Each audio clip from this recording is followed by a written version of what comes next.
Hello to the long-term fans of the show and a massive g'day and welcome to, potentially, millions of people who have never seen Sky News before. You may have heard about us. Oh, the devil horns the Channel 2 have tried to put on us. But welcome to Diversity of Opinion. Sky News on WIN went live this morning and we are all over the WIN network right around the country. There is almost no patch that we do now not cover.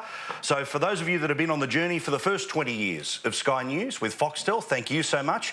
The premium product of the full 2 hours will always remain there, but a taste of something different starts now. Now, for those of you who have watched the show, I apologise, but for those who have been waiting and slowly waiting to see, well, what's all this about? Well, this is an opinion show. Never hide it, never pretend not to be. Mine is an opinion of what I think to be a relatively simple, traditional Australia, a person who understands the values of the suburbs, believes in the people of the bush, and believes that the worst thing that the media does to you is patronise you.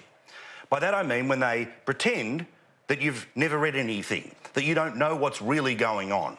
So every night on this show, we try to fire up. We try to fire up when somebody is trying to take advantage of you, and we have a go at the politicians in Canberra.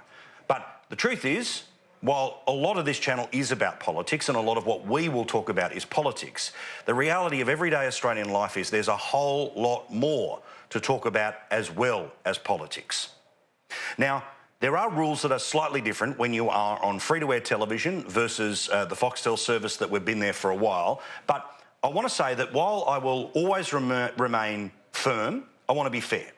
So if there is something that you see on this program, including an opinion that I have, that you think either needs to be added to or corrected, or you would like your version of a say about an issue that I mentioned that involves you, your political persuasion, or an issue that we are talking about, I want you to email me.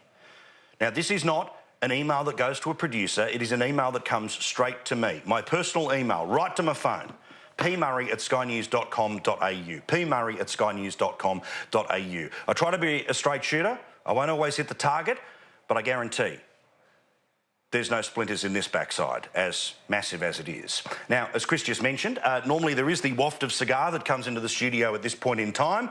I am one of the many that have just been whacked by a brand new 12.5% increase in tobacco taxes. Thanks, Prime Minister, honestly. Thank you so much. There's 2 more to come after this, by the way. But I was just in Birdsville this weekend. First time I've ever been to the Birdsville races, and I'll show you some photos a little bit later. But I tell you what, add it to your bucket list if it isn't already.